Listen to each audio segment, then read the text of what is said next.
ಅಪ್ಪ, ಇವತ್ತು ಬೇಗ ಹಾಲು ಕುಸ್ಬಿಟ್ರೆ ಇನ್ನೇನು ಇಲ್ಲ, ನಮ್ಮೂರಿಗೆ ನಾನು ಹೋಗ್ಬಿಡ್ಬೇಕು. ಆಮೇಲೆಲ್ಲ ಮದುವೆ ಕಾರ್ಯಗಳೆಲ್ಲ ಶುರುವಾಗ್ಬಿಡೋದೇನೆ. ಆದಷ್ಟು ಬೇಗ ಸೊಸೆ ಆಗ್ಬಿಟ್ಟು ಈ ಮನೆಗೆ ಬಂದ್ಬಿಡ್ಬೇಕು ನಾನಂತ. ನಾನು ಏನು ಮಹಾನ ಸೀರೆ ಉಟ್ಕೊಂಡು ನಿಂತ್ಕೊಂಡ್ಬಿಟ್ಟವಳಲ್ಲ. ಓಹೋ, ಇವತ್ತು ಹಾಲು ಕುಸ್ತೀವಿ ಅಂತ ಸೀರೆ ಉಟ್ಕೊಂಡ್ಬಿಟ್ಟವಳ. ಏನು ಸಖತ್ತ ಕಾಣಿಸ್ತಾವಳೆ. ಆಹಾ ಮಹಾ, ಇದೇನಿದು ನೀನು ಸೀರೆ ಉಟ್ಕೊಂಡು ಫುಲ್ ಮಿಂಚಿಂಗು. ಹಾಂ ಮಾವ, ಸೀರೆ ಉಟ್ಕೊಂಡೆ ನಾನು. ಅತ್ತೆ ನನ್ನ ಸೀರೆನೇ ಐತೆ ಉಟ್ಕ, ಸಂದ ಕಾಣಿಸ್ತೀಯಾ ಅಂತ ಹೇಳಿದ್ರು. ಅದಕ್ಕೆ ನಾನೇ ಉಟ್ಕೊಂಡೆ. ತುಂಬ ಚೆನ್ನಾಗಿ ಕಾಣಿಸ್ತಾ ಇದೆಯಾ. ಥ್ಯಾಂಕ್ಸ್ ಮಾವ. ಅಲ್ಲ, ನಿನಗೆ ಈ ಮನೆಯೆಲ್ಲ ಇಷ್ಟ ಆಯ್ತು ತಾನೇ? ಮತ್ತೆ ಹಳೆ ಮನೆಗೆ ಬರಬೇಕು ಅಂತ ಬೇಜಾರಿಲ್ಲ ತಾನೇ? ಅಯ್ಯೋ ಮಾವ, ಇದೇನು ಈ ಥರ ಕೇಳ್ತಿರಲ್ಲ. ಇಲ್ಲ ಇಲ್ಲ, ನನಗೆ ಆ ಥರ ಏನೂ ಬೇಜಾರಿಲ್ಲ. ಈ ಮನೆ ನಂಗೆ ತುಂಬಾ ಇಷ್ಟ ಆಗೈತೆ. ದೇವಸ್ಥಾನ, ಈ ತೋಟ ನನಗಂತೂ ತುಂಬಾ ಇಷ್ಟ ಮಾವ. ತುಂಬ ಥ್ಯಾಂಕ್ಸ್ ಈ ಮನೆ ತಗೊಂಡಿದ್ದಕ್ಕೆ ನೀವು. ಮತ್ತು ನೀವೇನು ಈ ಬಟ್ಟೆ ಹಾಕೊಂಡ್ಬಿಟ್ಟಿದ್ದೀರಾ? ಹಾಂ ಹಾಂ, ಪೂಜೆಗಲ್ವ ಇದೇ ಥರ ಇರಲಿ ಅಂತ ಅನ್ನಿಸ್ತು. ಮತ್ತು ಅಮ್ಮ ಎಲ್ಲಿ? ಅತ್ತೆ ಒಳಗಡೆ ಹಾಲು ಉಕ್ಸಕ್ಕೆ ಅಂತೇಳ್ಬಿಟ್ಟು ಎಲ್ಲ ರೆಡಿ ಮಾಡ್ತಾವ್ರೆ. ಯಾರನ್ನೂ ಕರೆಯೋದು ಬೇಡ, ಎಲ್ಲನೂ ನಾವೇ ಮಾಡ್ಕೊಳ್ಳೋಣ, ಜನಗಳನ್ನ ಕರೆಯೋದು ಬೇಡ ಅಂತ ಹೇಳಿದ್ರು. ಸರಿ ಅಂತೇಳ್ಬಿಟ್ಟು ನಾನು ಸುಮ್ಮನೆ ಅದೇ, ನಮ್ಗೆ ಒಳ್ಳೇದಾದರೆ ಅಷ್ಟೇ ಸಾಕಲ್ವಾ, ಸುಮ್ಮನೆ ಯಾಕೆ ಜನಗಳು ಕಣ್ಣಾಗ್ತೀವಿ ಅಂತ ಹೇಳಿದ್ರು. ಅದಕ್ಕೆ ನಾವೇ ಮಾಡ್ಕೊಳ್ತಾ ಇದ್ದೀವಿ. ನೀವು ಬಿಡ್ರಮ್ಮ, ಅತ್ತೆ ಸೊಸೆ ಏನೋ ಮಾತಾಡ್ಕೊಂಡು ಮಾಡ್ತೀರಾ. ಸರಿ ಸರಿ, ನಾನು ಅರ್ಜೆಂಟಾಗಿ ಸ್ವಲ್ಪ ಕೆಲಸ ಐತೆ. ನಾನು ಲ್ಯಾಪ್ಟಾಪ್ ಬೇರೆ ಹಳೆ ಮನೆಗೆ ಬಿಟ್ಬಿಟ್ಟು ಬಂದಿದ್ದೀನಿ. ನಾನು ಹೋಗ್ಬಿಟ್ಟು ತಗೊಂಡು ವರ್ಕ್ ಮಾಡ್ತೀನಿ. ನೀನು ಅಮ್ಮ ಇಬ್ರು ಹಾಲು ಉಕ್ಕಿಸ್ಬಿಡಿ. ಅಬ್ಬಬ್ಬಬ್ಬಾ, ಮದ್ವೆ ಆದ್ಮೇಲೆ ಇಬ್ರು ಮಾತಾಡೋದು ಇದ್ದಿದ್ದೇನೆ. ಈಗ್ಲೇ ಎಲ್ಲ ಮಾತಾಡ್ಬಿಟ್ಟು ಮುಗಿಸ್ಬಿಟ್ರೆ ಹೆಂಗೆ? ನಾಳೆ ಏನ್ ಮಾತಾಡಕ್ ಉಳಿಸ್ಕೊಂಡಿಲ್ವೋ? ಅಯ್ಯೋ ಅಮ್ಮ, ಆ ಥರ ಏನಿಲ್ಲ. ನಂಗೆ ಸ್ವಲ್ಪ ಕೆಲಸ ಐತೆ, ನಾನು ಹೊರಗಡೆ ಹೋಗ್ತೀನಿ, ನೀನು ಹಾಲು ಉಕ್ಸು ಅಂತ ಹೇಳ್ಬಿಟ್ಟು ಹೇಳ್ತಾ ಇದ್ದೆ ಅಷ್ಟೇ. ಅಷ್ಟು ಬಿಟ್ರೆ ನಾವಿನ್ನೇನು ಮಾತಾಡ್ತಾ ಇರಲಿಲ್ಲ. ಅವಳು ಹೂವು ಬಿಡಿಸ್ಕೊಂತ ಇದ್ಲಲ್ವಾ. ಹಾ ಸಾಕು ಹೂವು ಬಿಡಿಸ್ಕೊಂಡಿದ್ದು. ಮಹಾ ಬಾ, ಹೋಗ್ಬಿಟ್ಟು ಹಾಲೊಂದು ಉಕ್ಕಿಸ್ಬಿಡೋಣ. ಸೀರೆನಾಗಂತೂ ನೀನು ದಂತದ ಗೊಂಬೆ ಕಂಡಂಗೆ ಕಾಣಿಸ್ತಾ ಇದೀಯಾ. ನಿಮ್ಮ ಸೀರೆ ಅಲ್ವಾ ಅತ್ತೆ? ಯಾವ ಸೀರೆ ಆದ್ರೇನು, ಉಟ್ಕೊಂಡಾಗ ಹೆಂಗ್ ಚೆನ್ನಾಗಿ ಕಾಣ್ತಾರೆ ಅನ್ನೋದು ಅಷ್ಟೇ ಅಲ್ವಾ ಮುಖ್ಯ. ಅಯ್ಯೋ ಅಮ್ಮ, ಏನೋಳು ಒಬ್ಳೇನ ಚೆನ್ನಾಗಿ ಕಾಣೋದು? ಬರೀ ಸೊಸೆನ ಹೊಗಳಿ ಅಂತ ಹೊಗಳ್ತಾ ಇರು. ನಮ್ಮನೇನು ಹೊಗಳೇ ಬೇಡ ನೀನಂತೂ. ನೀನ್ ಬಿಡು, ಗೊಂಡ ತೊಂಡು ಆಗೋಗ್ತೈತೆ. ಆದ್ರೆ ಹೆಣ್ಮಕ್ಳು ಅಂದ್ರೆ ಲಕ್ಷ್ಮವಾಗಿ ನೋಡಿ ಸೀರೆ ಉಟ್ಕೊಂಡು ರೆಡಿ ಆದ್ರೆ ಎಂತ ಚಂದ ಕಾಣಿಸ್ತಾರೆ ಹೇಳು. ಹಬ್ಬ ದಿನ ಪೂಜೆ ಅಂತ ಅಂದಾಗ ಎಲ್ಲನೂ ಮಹಾ ಇಲ್ಲಿ ಕೆಳಗಡೆ ಒಂದು ರಂಗೋಲಿ ಹಾಕ್ಬಿಟ್ಟು ಹಂಗೆ ಪಟ್ ಅಂತ ಅಡುಗೆ ಮನೆಗೆ ಬಂದ್ಬಿಡು, ಹಾಲು ಉಕ್ಕಿಸ್ಬಿಡೋಣ. ಇನ್ನೂ 1 ಗಂಟೆ ಟೈಮ್ ಐತೆ. ಹೊಸಿ ಸಂದಕ್ಕಿರೋ ರಂಗೋಲಿ ಹಾಕು. ಆಯ್ತು ಅತ್ತೆ. ಕೊಡು, ಆ ಹೂವಿನ ಬುಟ್ಟಿ ಕೊಡು, ತಗೊಂಡೋಗ್ಬಿಟ್ಟು ನಾನು ಎಲ್ಲನೂ ಒಳಗಡೆ ಅರಸಿನ ಕುಂಕುಮ ಎಲ್ಲ ಇಟ್ಬಿಟ್ಟು ಒಳಗೆ ಪೂಜೆ ಮಾಡ್ತೀನಿ. ಅಷ್ಟಾಗಿ ನೀನು ರಂಗೋಲಿ ಹಾಕಿ ಬಂದ್ಬಿಡು. ಸರಿ ಅತ್ತೆ, ಈಗಲೇ ಹಾಕಿ ಬರ್ತೀನಿ. ನಾನು ಹಾಕೋಣ ಅಂತ ಅನ್ಕೊಂಡೆ, ಆಮೇಲೆ ಬಿಡು ನೀವೇ ಹಾಕ್ತೀರೇನೋ ಅಂತ ಸುಮ್ಮನೆ ಆಗ್ಬಿಟ್ಟೆ. ಇಲ್ಲ, ಸಿಂಪಲ್ ಆಗಿ ಹಾಕು, ಸರಿನಾ? ಸರಿ ಅತ್ತೆ, ಆಯ್ತು. ಸಾಸಿರೋದೆಲ್ಲ ಆಗೈತೆ, ಸಾಸ ಅವಶ್ಯಕತೆ ಏನಿಲ್ಲ. ಒಂಚೂರು ಹಂಗೇನೆ ನೀರು ಹಾಕಂಗಿರೋ ನೀರು ಹಾಕ್ಬಿಟ್ಟು ರಂಗೋಲಿ ಹಾಕ್ಬಿಟ್ಟು ಸಾಕು. ಮೇಡಮ್ ಅವ್ರಿಗೊಂದು ಕೆಲಸ ಸಿಕ್ತು. ಮಾಡ್ರಿ ನಿಧಾನಕ್ಕೆ ಮಾಡ್ರಿ. ನೀವು ಮಾತ್ರ ಹೆಲ್ಪ್ ಮಾಡ್ಕೊಡ್ಬೇಡಿ, ಹೋಗ್ತಾ ಇರಿ ನೀವು. ನಾವೆಲ್ಲ ಗೊತ್ತಲ್ಲ, ಬಿಸಿ ಪರ್ಸನ್ಸು. ಅಚ್ಯುತಂ ಕೇಶವಂ ಕೃಷ್ಣ ದಾಮೋದರಂ ರಾಮನಾರಾಯಣಂ ಜಾನಕಿ ವಲ್ಲಭಂ ರಾಮನಾರಾಯಣಂ ಜಾನಕಿ ವಲ್ಲಭಂ. ಅಯ್ಯೋ ಸೊಸೆ, ಸಾಕು ರಂಗೋಲಿ ಹಾಕಿದ್ದು. ಬಾ, ಬಿರ್ಬಿರ್ನ ಹಾಲು ಕುಸ್ಬಿಡೋಣ. ಅತ್ತೆ ಇರಿ ಅತ್ತೆ, ಇದಕ್ಕಿನ್ನೂ ಬಣ್ಣ ತುಂಬಿಲ್ಲ, ಏನು ತುಂಬಿಲ್ಲ. ಬಣ್ಣ ತಂದ್ಬಿಟ್ಟು ಬಣ್ಣ ಎಲ್ಲ ತುಂಬಬೇಕು ಅತ್ತೆ. ಇವಾಗ ಸಿಂಪಲ್ ಆಗಿ ಹಿಂಗೆ ಇರ್ಲಿ. ಬಾ, ಬೇಕಾದ್ರೆ ಇನ್ನೊಂದ್ ದಿನ ಯಾವಾಗ ಹಬ್ಬ ಬರ್ತದಲ್ಲ, ಈಗ ದಸರಾ ಗಿಸ್ರಾ, ಅವಾಗ ಬೇಕಾದ್ರೆ ಸಂದಾಗ್ ಮಾಡ್ಬಿಟ್ಟು ಎಲ್ಲ ಬಣ್ಣ ತುಂಬಿವಂತೆ. ಚೆನ್ನಾಗಿ ಹಾಕಿದ್ಯಾ ರಂಗೋಲಿ ಎಲ್ಲನೂ. ಸರಿ ಬಾ, ನೀನೇ ಹಾಲು ಉಕ್ಕಿಸ್ಬೇಕು ಅಂತ ಹೇಳ್ಬಿಟ್ಟು ಎಲ್ಲ ರೆಡಿ ಮಾಡಿದೀನಿ. ಒಲೆ ಒಂದು ಹತ್ತಿಸ್ಬಿಟ್ಟು ಪೂಜೆ ಒಂದು ಮಾಡ್ಬಿಡು, ಸರಿನಾ? ಬಾ ನೋಡು, ಹಂಗೇನೆ ಮಂಗಳಾರತಿ ತಕೊಂಡು ಅಲ್ಲಿ ಐತೆ ನೋಡಿ ಮಂಗಳಾರತಿ ತಟ್ಟೆ. ಮಂಗಳಾರತಿ ಮಾಡ್ಬಿಟ್ಟು ನಮಸ್ಕಾರ ಮಾಡ್ಬಿಟ್ಟು ಒಂದೇ ಕಿತ್ತ ಒಲೆ ಅಂಟಿಸ್ಬಿಡು. ಸರಿ ಅತ್ತೆ. ಶುಕ್ಲಾಂಬರಧರಂ ವಿಷ್ಣುಂ ಶಶಿವರ್ಣಂ ಚತುರ್ಭುಜಂ ಪ್ರಸನ್ನವದನಂ ಧ್ಯಾಯೇ ಸರ್ವವಿಘ್ನೋಪಶಾಂತಯೇ.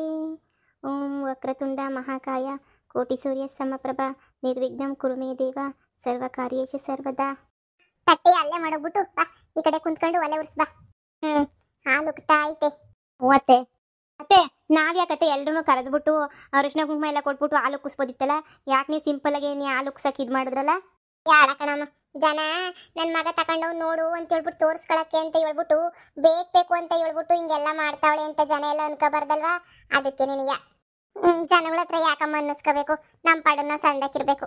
ಅದಕ್ಕೆ ಯಾರ ಸವಸನು ಬೇಡ ಅಂತ ಹೇಳ್ಬಿಟ್ಟು ನಾನು ಯಾರನ್ನೂ ಕರೆಯಕ್ಕೆ ಹೋಗಿಲ್ಲ. ಸರಿ ಅತ್ತೆ. ಹಾಲು ಸಂದಕ್ಕೆ ಉಕ್ ಬಂದ್ಬಿಟ್ರೆ ಅಷ್ಟೇ ನಿನಗೆ ಸಾಕು, ಇನ್ನೇನು ಬೇಕಿಲ್ಲ. ಮನೆ ಹಾಲು ಉಕ್ದಂಗೆ ಉಕ್ತಾ ಇರ್ತದಂತೆ ಎಲ್ಲ, ಸಂದಕ್ಕೆ ಹಾಲೊಂದು ಉಕ್ಬಿಟ್ರೆ. ಅತ್ತೆ, ಎಲ್ಲ ಒಳ್ಳೇದೇ ಆಯ್ತೈತೆ. ಮುಂದೆನೂ ಎಲ್ಲ ಒಳ್ಳೇದೇ ಆಗ್ಬಿಟ್ರೆ ಅಷ್ಟೇ ಸಾಕು ಅತ್ತೆ. ಹಾಲು ಹಾಲಕ್ಕಿಸ್ಬಿಟ್ಟು ಪುರೋಹಿತ್ರ ಹತ್ರ ಹೋಗ್ಬಿಟ್ಟು ಬರ್ತೀನಿ ಸರಿನಾ. ಹೋಗ್ಬಿಟ್ಟು ಜಾತಕ ಇಬ್ರದನ್ವೇ ತೋರ್ಸ್ಕೊಬಿಟ್ಟು ಹೆಂಗೈತೆ ಏನು ಅಂತ ಕೇಳ್ಕೊಂಬಿಟ್ಟು ಬರ್ತೀನಿ. ನಮ್ಮ ಕಡೆ ಗೊತ್ತಲ್ಲ ನಿಂಗೂನುವೆ, ಜಾತಕ ಹೆಸ್ರು ಬಲ ಕೂಡ್ ಬರ್ಲಿಲ್ಲ ಅಂತಂದ್ರೆ ನಾವೇನು ಮಾಡಕ್ಕಿಲ್ಲ ಅಂತ ಹೇಳ್ಬಿಟ್ಟು ಅದೊಂದು ಎಲ್ಲನೂ ಮುಗಿಸ್ಬಿಟ್ರೆ ಆಯ್ತತ್ತಾಗೆ. ಸರಿ ಅತ್ತೆ. ಅತ್ತೆ ಹಾಲು ಉಕ್ತೈತೆ? ಚೆನ್ನಾಗೆ ಉಕ್ತೈತೆ. ಅದು ಉಕ್ಕದ್ಮೇಲೆ ಒಂಚೂರು ಆರಿಸ್ಬಿಟ್ಟು ಅದಕ್ಕೊಂಚೂರು ಸಕ್ಕರೆ ಹಾಕ್ಬಿಟ್ಟು ಆ ಕಾಪಿನೋ ಹಾಲು ಏನಾನ ಮಾಡಮ್ಮ, ಹಂಗೆ ಕುಡಿಯೋಣ. ಮತ್ತೆ ಹಂಗೆ ಅಲ್ಲಿ 2 ಲೋಟಕ್ಕೆ ಹಾಕಬಿಡು ಹಂಗೆ ನಿನಗೆ. ಸೊಸೆ ಇನ್ನೂನುವೆ ಎಂತೆಂಥ ಸಮಸ್ಯೆಗಳು ಬರ್ತವೆ ಸರಿನಾ. ಅದ್ರ ಬಗ್ಗೆ ಎಲ್ಲ ಯೋಚನೆ ಮಾಡಿದಂಗೆ ಅವರು ಇವ್ರ ಬಗ್ಗೆ ತಲೆ ಕೆಡ್ಸ್ಕೊಂಡಿದ್ದಂಗೆ ನನ್ನ ಮಗ ನೀನು ಕಿತ್ತಾಡ್ದಿದಂಗೆ ಹಂಗೆ ಜೀವನ ಮಾಡ್ಕೊಂಡು ಹೋಗ್ಬಿಟ್ಟು ನೋಡವ, ಅಷ್ಟೇ ಸಾಕು. ಬೇರೆ ನಂಗೆ ಇನ್ನೇನೂ ಬೇಕಿಲ್ಲ. ಈ ಜನಗಳು ಸವಾಸನೆ ನೀಯಾ ಸಾಕು. ನಾನು ಸರೋಜಿ ಎಲ್ರೂ ಭಾಳ ಸಂದ ಕ್ಲೋಸ್ ಆಗಿದ್ವಿ. ಆದರೆ ನೋಡ್ದ ಹೆಂಗೆಂಗೋ ಆಗೋಗಿ ಪೊಲೀಸ್ ಸ್ಟೇಷನ್ ಕಂಪ್ಲೇಂಟ್ ಕೊಟ್ಬಿಟ್ಟು ನನ್ನೇ ಕಳ್ಳಿ ಮಾಡಾಕ್ಬಿಟ್ಲು. ಅವತ್ತಿಂದ ಜನಗಳಂದ್ರೆ ನಂಗೆ ಆಗಕ್ಕಿಲ್ಲ, ದೂರ ಇದ್ಬಿಟ್ಟಿದ್ದೀನಿ ನಾನಂತೂ. ಜನಗಳು ಸವಾಸನೆ ನೀಯಾ ಬ್ಯಾಡ ಅಂತ ಹೇಳ್ಬಿಟ್ಟು ಅದಕ್ಕೆ ಇವತ್ತು ನೋಡು ಯಾರನ್ನೂ ಕರ್ತಿಲ್ಲ. ನೀನು ಅಷ್ಟೇ ಕಣಮ್ಮ, ಯಾರ ಮಾತು ತಲೆಗೆ ಹಾಕೊಂಡಿದ್ದಂಗೆ, ಯಾರ ಬಗ್ಗೆನೂ ವಿಚಾರಿಸ್ಕೊಂಡಿದ್ದಂಗೆ, ಯಾರನ್ನೂ ಕೇಳ್ದಿದ್ದಂಗೆ ನೀನು ಪಾಡು ನೀನು ಇರೋದು ನೋಡಬೇಕು ಸರಿನಾ. ನಾವಾಯ್ತು ನಮ್ಮ ಮನೆ ಆಯಿತು. ಹ್ಞೂ ಅತ್ತೆ, ನೀವು ಹೆಂಗೆ ಹೇಳ್ತೀರೋ ಹಂಗೆ. ನನಗೂ ಏನು ಶಾನೆ ಜನಗಳ ಬಗ್ಗೆ ಎಲ್ಲನೂ ಇಷ್ಟ ಇಲ್ಲ ಅತ್ತೆ. ನನಗೂ ಜನಗಳ ಜೊತೆ ಸೇರೋದು ಮಾಡೋದು ಎಲ್ಲ ಏನೂ ಇಷ್ಟ ಇಲ್ಲ. ಈ ಮನೆಗೆ ಬಂದಮೇಲೆ ತೋಟದ ಮನೆ ಅಲ್ವಾ, ದೂರ ಇರ್ತದೆ. ಅಕ್ಕಪಕ್ಕದ ಮನೆಯವ್ರೂ ಯಾರೂ ಬರೋಕ್ಕಿಲ್ಲ ಹೇಳಿ. ನಾವು ನೀವು ಇಬ್ಬರೇನೇ ಮನೆಯಾಗೆ. ಇನ್ನೇನು ಮಾವ ಹಚ್ಬಿಟ್ರೆ ಇನ್ನು ಯಾರು ಇರೋಕ್ಕಿಲ್ವಲ್ಲ, ಬುಡಿ ಏನು ತೊಂದರೆ ಆಗೋಕ್ಕಿಲ್ಲ. ಓ ಕಣವ ಅಷ್ಟು ಸಾಕು ನನಗೆ. ಪೊದ್ದಿ ಒಳ್ಳೆಳೆನೆಯ ಪೊದ್ದಿನ ಕಾಯಿನ ಅನ್ಕೊಂಡೆ ಬರಂಗಿಲ್ಲ ಅಂತ ಹೇಳಿದ್ಲು. ಏನೋ ಬರಂಗಿಲ್ವಂತೆ 3 ದಿನನಂತೆ, ಇಲ್ಲ ಬರಂಗಿಲ್ಲ ಅಂದ್ಲು. ಸರಿ ಬಿಡು ಆಮೇಕಿಂದ ಬಾ ಅಂತಂದ್ಲು. ಬರ್ತೀನಿ ಹೇಳು, ಮನೆಯೆಲ್ಲ ನೋಡ್ಬೇಕು ಅಂತಿತ್ತ ನಾನುನುವೆ ಅಂತ ಹೇಳಿದ್ಲು. ಅವಳು ಬಂದ್ರೆ ಏನು ತೊಂದರೆ ಇಲ್ಲ, ನಮ್ಗಂತೂ ಅವಳು ಗೊತ್ತಲ್ಲ ಮೊದಲೇ ನೀ ಪಾಪ ಸಖತ್ತು ಒಳ್ಳೆಳು. ಹ್ಞೂ ಅತ್ತೆ ಗೊತ್ತು ಪಾಪ. ಸರಿ ನಾನು ಬಿರ್ಬಿರ್ನ ಕಾಪಿ ಕುಡ್ಕೊಬಿಟ್ಟು ಹೋಯ್ತೀನಿ. ನೀನೊಂಚೂರು ಆ ಕಡೆ ಒಲೆಗೊಂಚೂರು ಇದಿಕ್ಕಿದ್ದೀನಿ, ಸಾರು ಕುದಿಸ್ತಿದ್ದೀನಿ. ಒಬ್ಬಟ್ಟಿನ ಸಾರಿ ನೀನು ನೋಡ್ಕ. ಆಮೇಕಿಂದ ಬಂದು ಊಟ ಗೀಟ ಮಾಡಿದ್ರೆ ಆಯ್ತು. ನೀನು ಬೆಳಿಗ್ಗೆ ನಾಷ್ಟ ಮಾಡಿದ್ವಲ್ಲ, ಹೊಟ್ಟೆ ಏನು ಹಸಿಯಂಗಿಲ್ಲ ಸರಿನಾ. ಒಂಚೂರು ಮನೆ ಕಡೆ ನೋಡ್ಕ. ಸರಿ ಅತ್ತೆ ಆಯಿತು. ಅತ್ತೆ ಊರಿಗೆ ಹೊರಡಬೇಕು ಅಂತ ಹೇಳ್ತಿದ್ರಲ್ಲ. ಬಿಡು ಹೋಗಿವಂತೆ, ಹೆಚ್ಚಿಗೆ ಹೇಳ್ತೀನಿ, ಕರ್ಕೊಂಡೋಗಿ ಬಿಟ್ಬಿಟ್ಟು ಬರ್ತಾನೆ. ಅದೇ ಮದುವೆ ಆಗ ಗಂಟನೂ ಮದುವೆ ಸೆಟ್ ಆದ್ಮೇಲೆ ಮನೆಗೆ ಇಕ್ಕಬಾರ್ದಲ್ಲ ಹೆಣ್ಮಕ್ಳನ್ನ. ಸುಮ್ಮನೆ ಮನೆಗೆ ಇಕ್ಕಂಡ್ರೆ ಸಂದಕ್ಕಿರಕ್ಕಿಲ್ಲ ಅಂತ ನಾನು ನಿನಗೆ ಹೇಳಿದ್ದು, ಬ್ಯಾಡ ಅಂತ ಹೇಳ್ಬಿಟ್ಟು. ಹೋಗಿರವ ಇನ್ನೇನು ಮದುವೆ ಒಂದಾದ್ಮೇಲೆ ಅತ್ತಗೆ ಹಂಗೋತ್ತಾಗೆ ಬಂದ್ಬಿಡಿವಂತೆ. ಸರಿ ಅತ್ತೆ ಆಯಿತು. ಹೆಚ್ಚಿಗೆ ಹೇಳ್ತೀನಿ, ಗಾಡಿನಾಗೆ ಕರ್ಕೊಂಡೋಗ್ಬಿಟ್ಟು ಅತ್ತಾಗ ಬಿಟ್ಟು ಬರ್ತಾನೆ. ನಿಮ್ಮ ಅಮ್ಮಕ್ಕೆ ಹೇಳ್ತಿತ್ತಲ್ಲ ಒಂಚೂರು ಹುಳ್ಳಿಕಾಯಿ ಕ್ಯಾರೆಟ್ ಅವೆಲ್ಲ ತುಂಬ್ಕೊಂಡು ಹಂಗೇನೇ ತಗೊಂಡು ಹೋಗ್ಬಿಡು. ಹಂಗೆ ಹುಳ್ಳಿಕಾಳ ಒಂಚೂರು ಹುಳ್ಳಿಕಾಳು ತುಂಬ್ಕೊಂಡು ತಗೊಂಡೋಗು ಸರಿನೇ. ತಿರ್ಗಲ್ಲಿ ಹೋದ್ಮೇಲೆ ಅಯ್ಯೋ ಮರ್ತು ಬಂದೆ ಅಂತ ಅನ್ನೋಕೆ ಹೋಗ್ಬೇಡ. ಎಲ್ಲ ಒಂದು ಬ್ಯಾಗ್ ಹಾಕಿ ಮಾಡೋಗ್ತೀನಿ, ಹಂಗೆ ಹೋಗ್ಬೇಕಾದ್ರೆ ಗಾಡಿನಾಗ ಹಿಡ್ಕೊಂಡು ಹೋಗು. ನೀನು ಒತ್ಕೊಂಡು ಹೋಗಂಗಿಲ್ಲ ಏನೂ ಇಲ್ಲ. ನಿಮ್ಮ ಅಮ್ಮಂಗೆ ಹೇಳು ಮದುವೆ ಬಗ್ಗೆ ಶಾನೆ ಚಿಂತೆ ಮಾಡಕ್ಕೆ ಹೋಗ್ಬೇಡ ಅಂತ ಹೇಳ್ಬಿಟ್ಟು ಸರಿನೇ. ತಿರ್ಗ ಅದನ್ನೇ ಚಿಂತೆ ಮಾಡ್ಕೊಂಡು ಕುಂತ್ಕೊಂತದೆ. ಸರಿ ಅತ್ತೆ ಆಯಿತು ಹೇಳ್ತೀನಿ. ಅಪ್ಪ ದೇವ್ರೆ, ನನ್ನ ಮಾವನ ಮದುವೆ ಯಾವುದೇ ಅಡೆತಡೆ ಏನೂ ಇಲ್ದಿದ್ದಂಗೆ ನೀನೇ ಕಾಪಾಡಬೇಕಪ್ಪ. ನಮ್ಮ ಮದುವೆ ಇಷ್ಟ ಇಲ್ದಿದ್ದಂಗೆ ಜನ ಏನೇನು ಬೇಕಾದರೂ ಮಾಡಿಬಿಡ್ತಾರೆ, ನನಗೆ ಗೊತ್ತು. ಅದಕ್ಕೆ ನೀನಿರೋ ಗಂಟ ಏನೂ ಆಗಕ್ಕೆ ಬಿಡೋಕ್ಕಿಲ್ಲ ಅಂತ ನನಗೆ ನಂಬಿಕೆ ಐತೆ. ಅದಕ್ಕೆ ನಾನು ಇನ್ನೂ ನಂಬಿಟ್ಟು ಊರಿಗೆ ಹೋಗ್ತಾ ಇದ್ದೀನಿ. ಈಗ ಊರಿಗೆ ಹೋದ್ಮೇಲೆ ಏನೇನಾಯ್ತದೋ ಇಲ್ಲಿ ನನಗೂ ಗೊತ್ತಿಲ್ಲ. ಅವಳು ಮನೆಯಾಳಿ ರೊಚ್ಚು ಅವಳು ಏನೇನೋ ಕಿತಾಪತಿ ಮಾಡ್ತಿರ್ತಾಳೆ. ದೇವ್ರೆ, ನನಗೆ ಮನುಷ್ಯರ ಮೇಲೆ ಎಲ್ಲನೂ ಯಾವ ನಂಬಿಕೆನೂ ಇಲ್ಲ. ಎಲ್ಲ ನಂಬಿಕೆನೂ ನಿನ್ನ ಮೇಲೆ ನೀ ಐತೆ. ನೀನೇ ಕಾಪಾಡಬೇಕಪ್ಪ. ಓ ಮೇಡಮ್ ಅವರು ಏನೋ ಸ್ಟ್ರಾಂಗಾಗಿ ಕೇಳ್ಕೊಂತ ಇದ್ದೀರಾ ದೇವ್ರ ಹತ್ರ? ಅಯ್ಯೋ ಏನಿಲ್ಲ, ಊರಿಗೆ ಹೋಗ್ತಾ ಇದ್ನಲ್ವಾ, ಅದಕ್ಕೆ ಒಂದ್ಸಲ ಕೈ ಮುಗಿದ್ಬಿಟ್ಟು ಹೋಗೋಣ ಅಂತ ಹೇಳ್ಬಿಟ್ಟು ಹಿಂಗೆ ಬಂದೆ. ಇನ್ನೇನು ಊರಿಗೆ ಹೋದ್ರೂ ಆದಷ್ಟು ಬೇಗನೆ ಬರ್ತೀಯಲ್ಲ. ಇನ್ನೇನು ಏನು ಬರೋದೇ ಇಲ್ಲ ಅನ್ನಂಗೆ ಏನಿಲ್ವಲ್ಲ, ಅದಕ್ಕೆಲ್ಲ ಯಾಕೆ ಯೋಚನೆ ಮಾಡ್ತೀಯಾ? ಬಾ ಅಮ್ಮ ಹೇಳ್ತು ಕರ್ಕೊಂಡೋಗ್ಬಿಟ್ಟು ಬಿಟ್ಬಿಟ್ಟು ಬಾ ಹೋಗಿ ಅಂತ ಹೇಳ್ಬಿಟ್ಟು. ಸರಿ ಬಾ, ಹಂಗೆ ಕರ್ಕೊಂಡೋಗಿ ನೀನು ಬಿಟ್ಬಿಟ್ಟು ಸ್ವಲ್ಪ ಪ್ಯಾಟೆನ ಕೆಲಸ ಐತೆ ಅಲ್ಲೇ ಮುಗಿಸ್ಕೊಂಡ್ಬಿಟ್ಟು ಬರ್ತೀನಿ. ಹಾಂ ಸರಿ ಆಯಿತು. ನೀನು ಬಿಟ್ಟು ಹೋಗೋಕ್ಕೆ ನನಗಂತೂ ಬೇಜಾರಾಗ್ತೈತೆ. ಹುಡುಗಿಯರಿ ಇದೊಂದು ಡೈಲಾಗ್ ಚೆನ್ನಾಗಿ ಹೇಳ್ತೀರಾ. ಸರಿ ಬಾ ಬೇಗ ಹೋಗೋಣ.